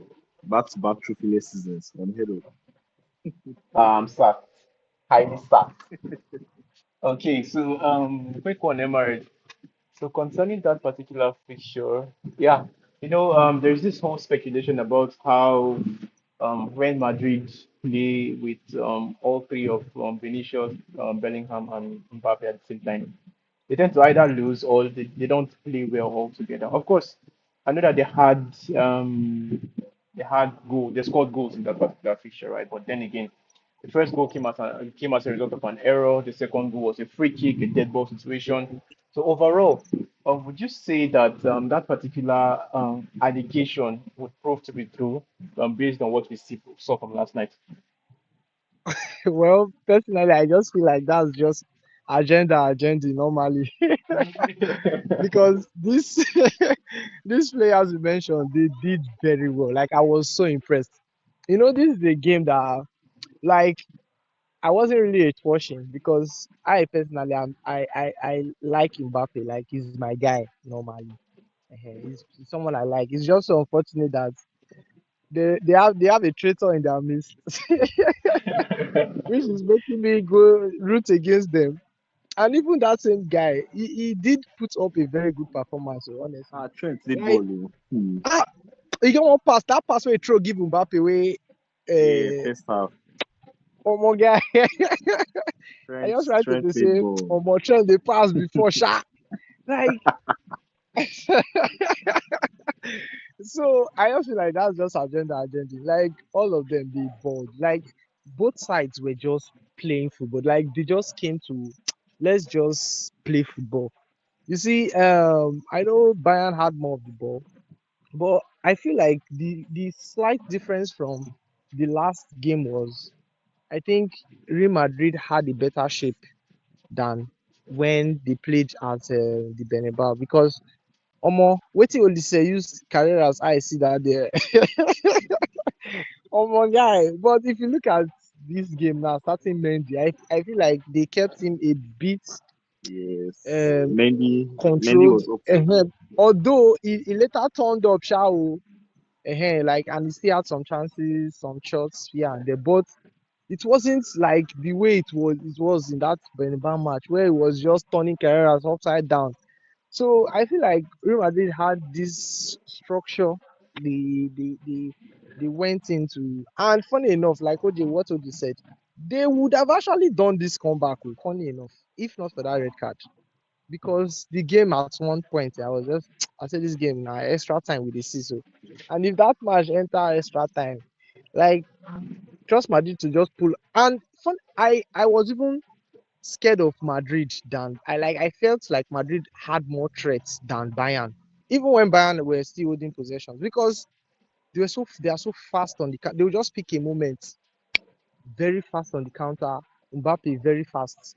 Look at the goal he scored. Okay, not even the goal he scored. I think it the goal he scored though? There was one chance. I'm trying to remember. It was so fast. Like you just from nowhere you just see in speed of light. This guy don't carry ball. So I just felt like Real Madrid were more of a threat even when they were not on the ball because of how they were shaped. They were shaped so Yes, like oh all Madrid attacks were threatening. exactly that's it I because agree with you. anytime they just win that ball, you just see somebody either Goulier or Bellingham or somebody will just carry the Vinicius. ball before you know pass to Vini to Mbappe, any one of them up front, problem chaos. So I was just I kudos to Tar and Upamecano. It's not really easy. It's not easy to go up against those guys at all. I know they struggled, but at least they still put up a decent fight. There are some chances that they did very very well to stop. Others not so much, but it was just a beautiful game to watch personally. So that agenda of Bellingham, Vini, and Mbappe not playing, they might have lost the match, but that doesn't mean they didn't play well. I felt like they played very well. All right then. Okay. So thank you for that, Mr. Cole. Victor, concerning that particular fixture, would let's just say, of course, it's at the other side of the draw, right? But deep down, who were you actually rooting for to at the point where the game was now tied? Who would you have preferred to have gone through into the next round? Why are they facing Ahmad? Well, that would beat both of themselves recently. So, Yeah, TBK, I, for example, I like my own business was actually Baka ATM. Those ones not really concern me. For that Madrid game, but I just felt like Madrid had zero. The time I stopped getting Madrid was when they were playing Man City. Eh, they were losing the game by 2 goals, 88 minutes, 89 minutes. Rodrigo just can't score one. 90 plus 3 minutes, Rodrigo can't score on that one again. So the thing enter extra time. Since that time, I have stopped doubting Madrid. So at one mind, I was thinking, I was feeling that Madrid, if any team can really do a comeback, it's going to be Madrid because they have that, they have that kind of aura, that kind of feeling that okay, they are the king of the Champions League. So, but at the point when I saw Madrid score one goal, I was not really surprised. Then Bayern scored again, but Madrid scored again back. I saw they always scored 3-2. I think most goals were the 3-2 was at the first half. They now stopped scoring till 88 minutes when that Kamavinga red card. But I don't really understand what did you Kamavinga save. My guy, you're on yellow card. Why you delay? But I think the red doesn't didn't remember that that guy was in yellow card. Shao. I feel I didn't remember that guy was in yellow card. He might have not given him like second yellow card probably. But I felt even the guy said you did yellow card, he still didn't misbehave. That red card actually changed the whole game, and it's really nice to see Bayern Munich now they'll go and face PSG. Maybe both of them go for band from band from band. I'd rather if they ask me which poison will you prefer to take, you give me 8 years. Make those two go fight themselves, make they kill themselves. I can fasten my chance. Not I'm not fasten my chance against both PSG and ATM and the Bayern Munich. But right now, let's say which one will you prefer? Give me ATM right now. So that's it. Over to you, Jay. of course, that would be actually understandable considering the fact that you guys, the last time you guys got to go in the game was against Liverpool. I'm hoping that that changes over the course of this weekend. If not, it's going to spell serious trouble for y'all. Okay, so that concludes But it's not about this weekend, that um wait, it's about this weekend that we don't even need to score 2 goals. Like you don't understand. We could go there, go play 0-0, and nothing spoil. nothing spoil guy. No, nothing spoil now. Beautiful Eh? football go kill you. I don't understand you. No, you tell me say we never score 2 goals. I try to tell you say do that agenda. If you go there play 0-0, nothing spoil. Eh. Abeg. The motivate Arteta to dey communicate to dey do their trust when they do. So I'm say 0-0 go still. Abeg. It dey forbid 2-2 draw. You know what happened? Mr. Bayo posted something yesterday. It was like a a much improved performance from Arsenal. Like somebody write am one Arsenal fan write am say, "Guy, wetin you dey talk now? Improved performance was now. We no dey win this match. Which one be improved performance?"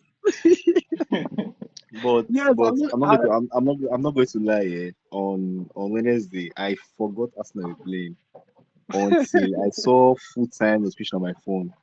0-0 Arsenal scored. I said, oh, they really play.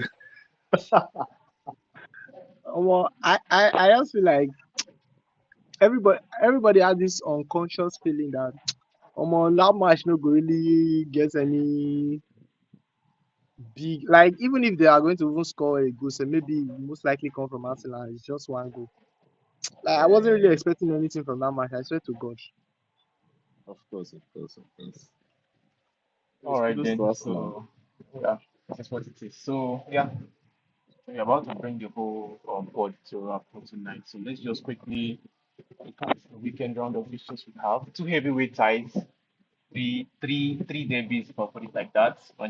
Chelsea is hosting Manchester United.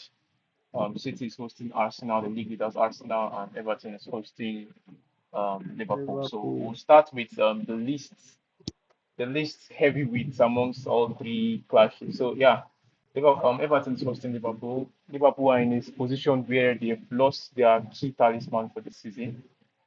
Sad as that may seem, but Sipo, what do you think about this particular fixture? Do you think with the crop of players you have available, do you see Liverpool edging out to win in this particular fixture? And also, should Rio be given a chance to start yet again? Okay. First of all, I'll answer the last question. Yes, I feel like it's high time that he should be starting.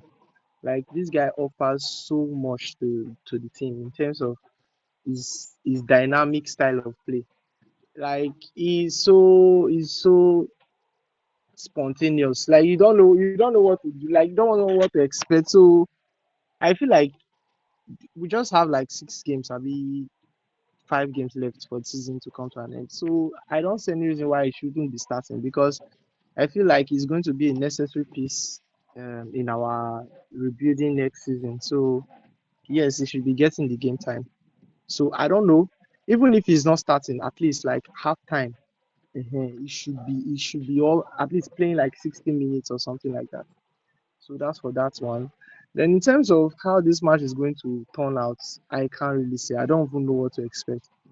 Eh, we have this very bad record when after we play I think aside match against PSG, aside this week, last week rather, aside from last week after our match against PSG, that was like the first time we've won a game after Champions League. Usually after Champions League we tend to lose. Like that was just how it goes. That has been our story. After a Champions League game, the following week we tend to lose, and then our manager will tell us that it's because of Champions League football. That's why we did not win. So this time now, I don't know. I feel like the top five, the Champions League qualification will be a very um, motivating reason for him to want to play his best.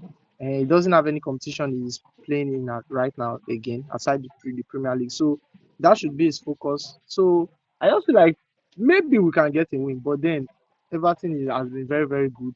And they are still fighting for, I think, Europa League, there'll be conference qualification too. So they are not far off. So it's going to be a very, very tight one, considering that the fact that Everton is at home. But then we have the players to win. I know Ekitike is injured, but Isak can still play 45 minutes. We still have Salah, we still have Ngomua, we have Gakpo. The rest of the players are still available. So I just feel like we can get something out of it. If I should give a prediction, since I'm a Liverpool fan, I want us to win. I want us to qualify for Champions League. I would say a 2-1 win. All right then. So yeah, going into this weekend round of fixtures, there are a lot of permutations going on because at the top of the table, things are bound to change depending on one or two fixtures. And I know for one that a win for Liverpool is not something that would favor the red side of Manchester. So Ray, concerning this particular game, what do you think is going to be the outcome? Because I'm looking at the table right now, and Everton is tied on points with Brentford. However, based on goal difference, Brentford is the one holding the Conference League spot right now. But they would have a feeling that a win would push them into that particular spot for now. So what do you think? What do you make of this particular time? Is it going to be a tricky one for Pool or an Brentford easy win. win? Easy win care. This game is very difficult to Everton away. I said there that they will beat Chelsea then comfortably. Yes.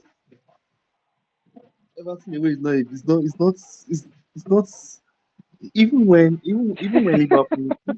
Liverpool are having are in very good form, this game is still be difficult for them. Talk more of now. Sure, everybody did it. I will do it. So genuinely, Sha, this is not even a It's matter very of active. Abi is my me network. hating. I feel like Everton is going to win this Okay. game. Interesting. So 2-1 to the blue side of Merseyside. All right then. Victor, do you share in Ray's bias concerning the outcome of that fixture?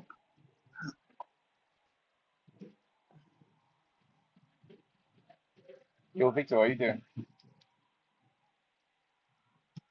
Victor.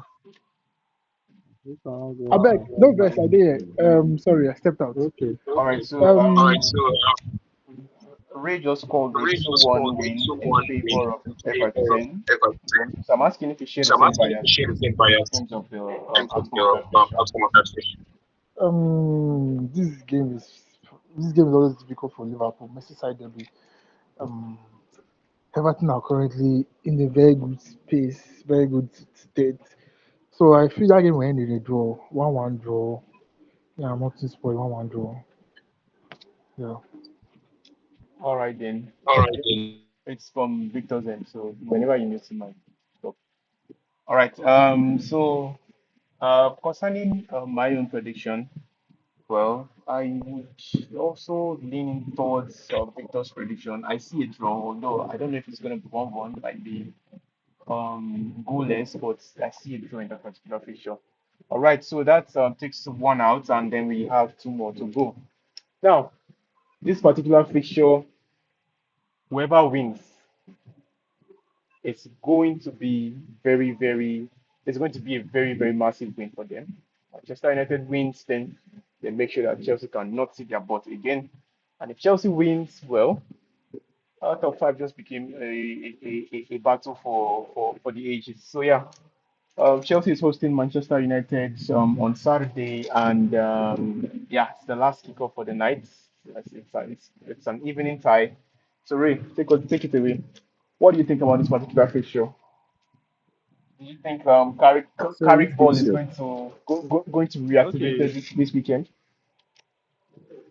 This game, normally I used to fear Chelsea because of course it's Chelsea now. They're not even yet even bouncers because I don't really fear playing Chelsea. My problem with this game now is that we don't have defenders to play this game. Maguire, they gave him extra match bound for crossing at the referee against Bournemouth, so he's missing the game on Sunday. Martinez, of course, got a red card, although he's still being appealed. I don't know how that's going to turn out. Um, Euro is young. He's not really reliable. Leak has been injured. I don't even know if whether he's even going to whether he's dead. Whether he's dead, I don't even know. Not seen him for like how many months now. So maybe it's the end of season. Yeah. So right now we have three senior centre backs out: Martinez, Delic, and Maguire. Now we're now down to Euro and Heaven. Heaven is a kind footballer though, but these two guys they are young, so I don't know how it's going to be like playing up against Joao Pedro and Palmer supporting him behind. So and we're going away from home to as well. So it's a very tricky game for us.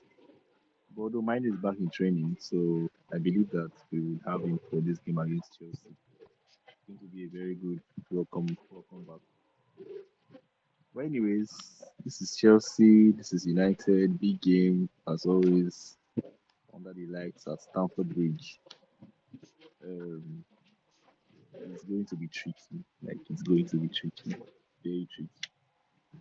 But I will just have to back that my team can be able to shake up the cobwebs and find a way of playing.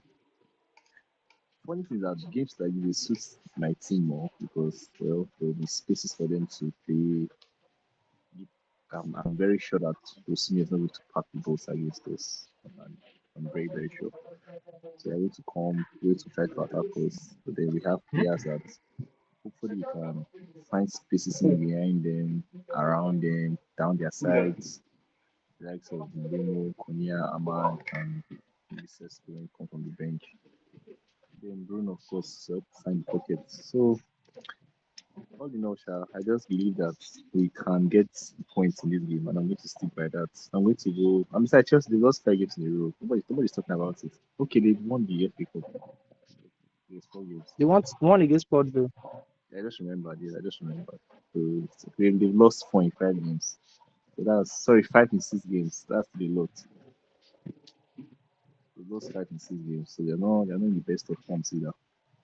Let's just see how it goes, Sha. But I'm going to go for us to win the game 2 goals to 1. All right then. Well, I would also share in that bias. I feel as if in as much as yes, most of the starting centre backs for the team is not available. I believe in Harry, and of course, like you said, it's going to be quite an open game because Chelsea would want to play their own brand of football, and I think that will also play into the hands of Manchester United as long as they have firepowers like Fernandes up front. I feel as if they can get the job done. They just need to be very disciplined in defense. Yeah. So, Victor, what do you think about this particular fixture? I don't. I know that the outcome of this fixture doesn't really concern you, and it's not going to affect what your current stance on the table. But what do you think about the outcome of this fixture? Who do you think takes the game?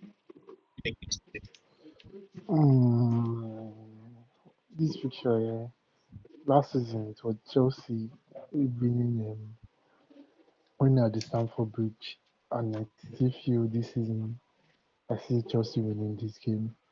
Um, with the likes of Enzo Fernandez back in that midfield, it was obvious they were missing him against Man City, and I I just see Chelsea tipping it. Let's say 2-1 Chelsea win.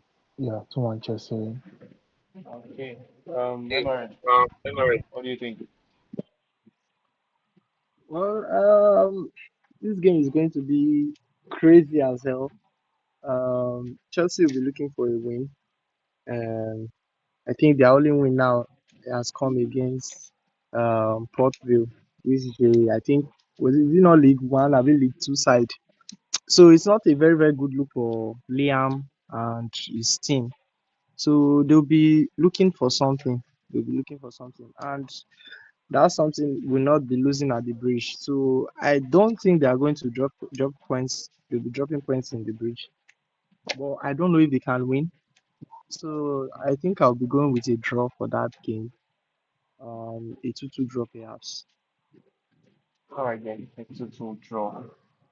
Okay, so then that brings us to the most important fixture for the weekend, a potential title decider. Because if Arsenal were to lose, then it flings the title race very wide open.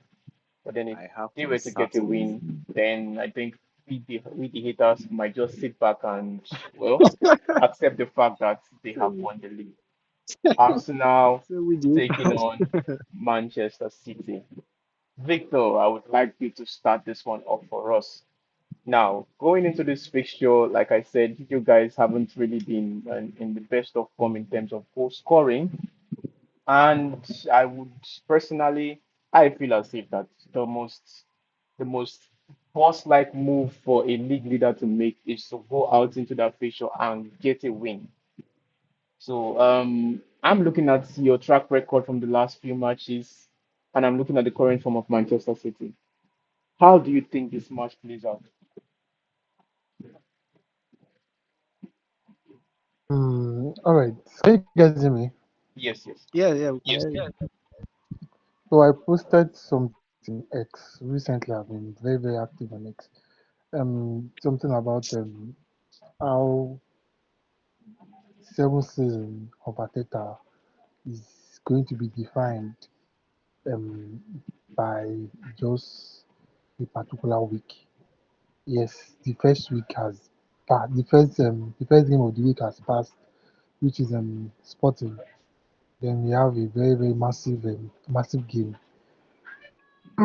So this game is, according to Ateta, he said in his press conference that this is a week of a massive opportunity for him because he has a very big chance of creating history, winning this game. But playing the devil advocate, there's a world where we go into this game and lose this game and still win the league.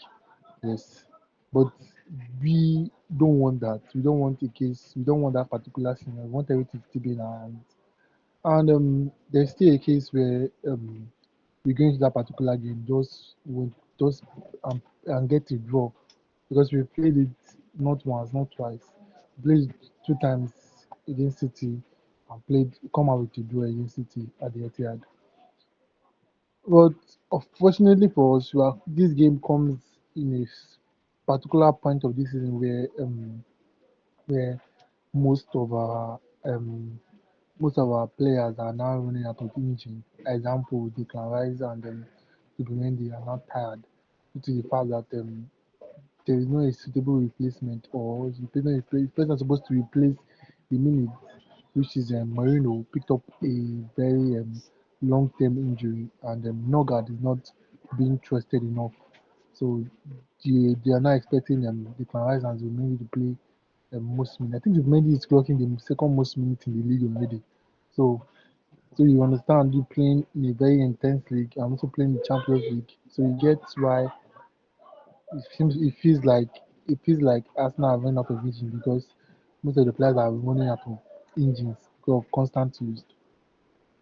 But I think Atta is just serving this guy up, which is Saka, serving him up for this particular game. Yes, I'm not saying that he's a superstar. I'm not saying that he's our Haaland, but I will say this thing again: a half-fit Saka is not a full-fit Madueke because we need to go there with our best possible option to try to win this game. I'm saying try to win this game because winning this game is like just declaring the standpoint that people are winning the league, and winning this game will shut down every every doubt. It shut down just like clean City hope, and it will be very, very lovely to just win it against City in their home, and that's what Thierry said. He said he wants to win that game, and almost all Arsenal fans want to just go there and win the game. Now, being realistic, we just say we want to win the game might just be like, okay, we are seeing City as a feeder team or City is a lesser team. We're not taking any space from City. City has been in very good form. City has been flying, particularly, but been flying. But to be honest, is that you can actually go at City if if you really are ready to, you can really go at City. And I feel City lack certain things that are strength. For example, City are mm, very, very, very, very, very, they struggle when the game gets physical. Like when you get physical with City struggle, and that's where Arsenal really strive. Arsenal strive in physicality and battle. So you need to just go at them physicality back to back, back to back. But the thing is that we need our best player. I want Kayava starting in number 9. Instead of starting number 10, I know we won't start number 10, but starting number 9 and we need Eze the number 10. Then we have Martinelli and we have Saka both win. Start with your best player, then probably start. I know you start the Rice as made in the midfield. Then Calafiori should be back, and Timber abeg is like we need those players back, and I feel Arteta is investing them for this particular game. He knows this is where the season is being defined now, and that is very very unfortunate because you could have wrapped up this particular league against Man United, against Liverpool, against Nottingham Forest if you had just done the job. But unfortunately now you have left everything on a particular style, and you have to now go and finish it up. I feel the boys should understand the assignment. And the Clara said so. He said they really understand the assignment, and they are just proud to just be in a particular situation where they are always in the contention of winning the title, but they're tired of being coaches. They're just trying to make sure they're going to be the champion this time. And I'm sure the boys understand the assignment. If you are saying based on performance, you won't be giving me confidence. But you, as an Arsenal fan, you have to just go with the enough belief that yes, you have to support your boys till the very, very end. And they should know understand the assignment that going to the Etihad is not going to be easy. But you should know that if you want to be the champion, you need to go to on easy ground and try to win the game. So I think with that all being said, I think Arsenal is going to play that game if it's going to be my bias prediction, Arsenal winning that game 2-1. But if I'm going to be subjective, I think that game will end 1-1 draw. Over to you, OG. All right then. Thank you very much for that assessment. Well, I'm looking at this City, and the last three matches were against Arsenal, then Liverpool, and Chelsea. And they have a total aggregate of nine goals to nothing in those three games, right? 2-0 against Arsenal, four against Pool, and three against Chelsea. Now, I'm looking at that, coupled with the fact that they are well rested compared to this Arsenal side. And I'm looking at Arsenal's inability to be able to get more than one goal over the last few matches that they have played. Ray, what do you think about this fixture? Hmm. This game, a lot is riding on it. A lot is riding on it. I do feel like in this kind of games, your approach to it matters a lot too as well. Now, when you look at Arsenal, the previous leg they had in at Emirates, of course, Arsenal were all doing all the attacking, Man City were trying to defend the leading the but I'm just trying to wonder if in this, I don't know, but if you watch that game compared to now, I think two things may have happened. I think Arsenal might have attacking wise might have regressed a bit, regressed in the way Man City have.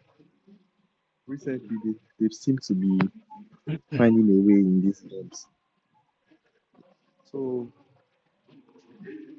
how each manager, how each of the managers, which is Pep and Arteta, how they approach this game is going to matter a lot too as well. And then the mind state of the players.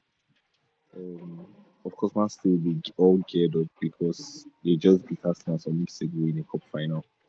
Their players are doing all right. They're in form. Like you said, they just beating three of the big six in a matter of 33 weeks, scoring nine and conceding nine. So they are in good form.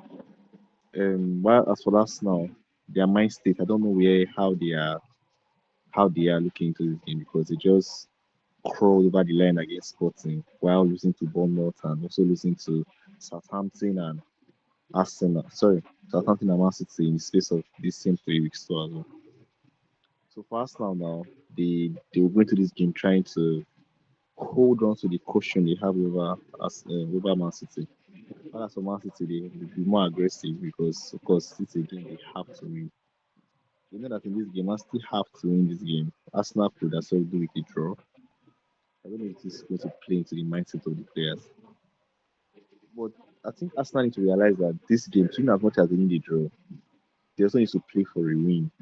So we don't know how that's going to go. But my prediction for this game, I do feel massively to win this game, going to edge this game out. I just feel like they're at home, they have the form with them, Arsenal have been a bit shaky recently in terms of how they've been in these games. So I just feel like Man City is going to win this game. So in this game, let's say 2 goals to 1. Yes, 2 goals to 1. All right then. So let's fall back to our hater in chief. Skipo. Do you think I'm looking at this particular fixture and Arsenal's propensity to always go into big games not wanting to lose? So basically, they are playing to protect instead of going there and taking like champions that they are or will soon be. So I'm looking at this particular fixture, and do you feel if Arsenal set up their team in this light, does is it going to favor them or it plays into the hands of citizens? It's not going to favor them. That's just the truth of it. You going to Etihad to just go and defend or try not to lose. That's like telling Man City that come and win, because that's where Man City thrives. If you even look at this Chelsea game, if you look at the first half, like the first half was so different from the second half. Chelsea had so much control of the game in the first half because they were actually playing the ball, like they came to play. But then they just lost it in the second half, and then that was when Man City just came. Even the Carabao Cup, it was the same thing. The beginning of the match, Arsenal were on the front foot. They were trying to like get something out of the game. But the moment they just relaxed a bit and let's just try and let's not concede or let's not lose this game. That's when Man City started playing. So I feel like if Arsenal comes with that mentality, it will be playing into the hands of Manchester City. Considering the fact that they just played not not even up to a month ago. So I feel like the City players will be hyped, will be feeling ready for that game. And City, Ray was talking about the last game. Last time and now City helped like they bought players, they made changes. So I feel like it's not that same City then Yeah, that I mentioned that. Arsenal will be. Yes, so you get. So it's going to be an interesting watch. That Arsenal could actually get something from this game, but I feel like if that's only if they want to, if they came to like, let's play ball. Arsenal is a very good team. That's the truth of the matter. They have a good team, but then sometimes they just refuse to play ball. They just want to let me not just lose. Let me just play it safe. So I just feel like playing it safe will be the wrong move in this game. Come out, play football. All right then. Well, I also share your perspective because I feel as if the only way Arsenal can grind out a win in this particular fixture is if they come out and actually play like champions. They actually show City that they want this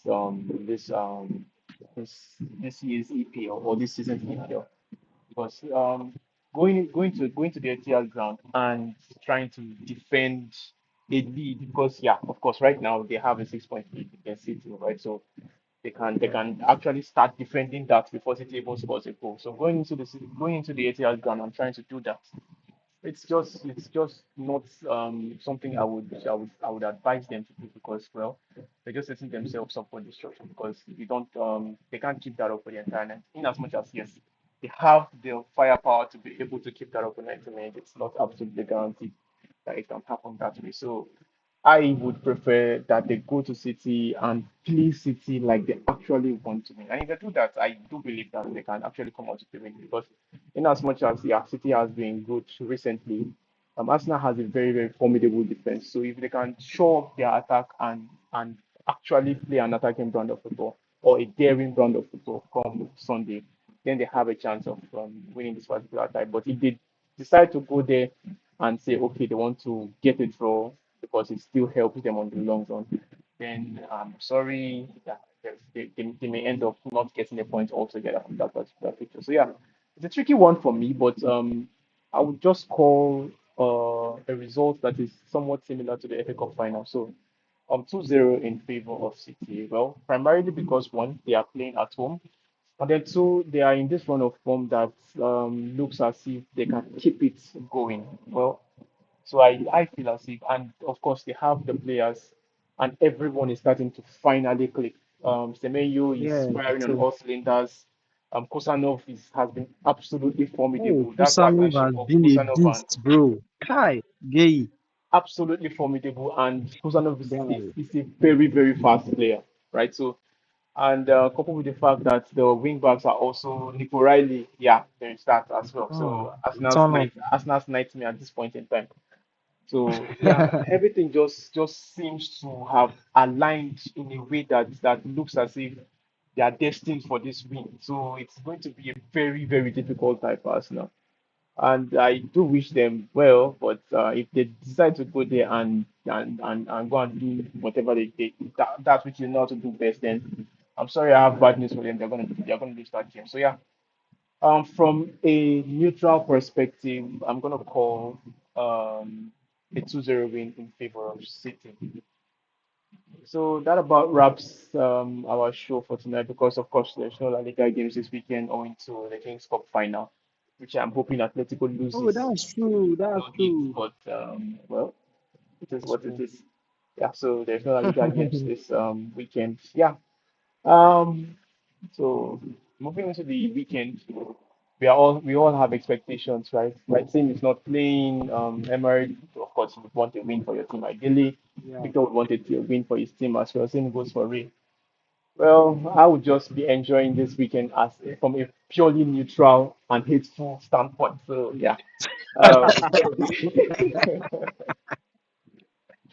it's gonna be it's I'm already looking forward to Sunday tie, and I would be there. I would be there. That's all I can say. Unfortunately, then. That's all I can say. So yeah. So any last words from Unfortunately, but our in-house pundits before we close out for tonight? Victor. Uh, Emma, you want to say something? Emma, go on first now. All right, let's keep on. no, nothing really, sha. Okay. Nothing really. All right. So Victor, any last words for us? I'll not really get any last words though. I won't just be keep saying. listening, guys. Like and subscribe. That really Well, do. well, not really. I want to say, it was really nice having you guys back here. And, it's been a while. We don't really miss this particular show. Hopefully, we'll try sort out technical issues and try to keep this show running. Those that are listening to us on YouTube, thank you very much. Even on TikTok, also thank you very much. Please like, subscribe, comment. Also, you keep. I promise I will keep on hearing from us. Shout outs to Brilliant, Emirate, you too much. From Jungle, you too much. Our, our director, technical director, OJ, for last minute stepping up. You Yo, too yo, much. yo, yo, yo, yo. You too much. Not forgetting our director, we just do am for like 1 week, he don't tire. No be fault, no be fault. You forget what happened now. Well, we understand, but you too much for being present. Ray, thank you very much for being present. You too much. Um, Also, I thank you guys for tuning up today. Even Brilliant and Jeremiah will come up. We give them shout out. Give them shout out. Omo, it's too much. The time they already go. Maybe just round it up. Over to you, OJ. All right. Okay. So thank you everyone for showing up, and to those that just strolled into the pod, that we still see you. We appreciate you, and we hope to have you around next time. Yeah. From me, before I call it a night, let's just say, of course, our Oga has promised that we'll be back next week, but you don't see us here. It simply means he has run away with the login. Probably has now lost. So we are going into the weekend with high hopes, and we hope that you guys will also enjoy the rest of the weekend. So thank you everyone for being present, and good night, guys. Good night, boss.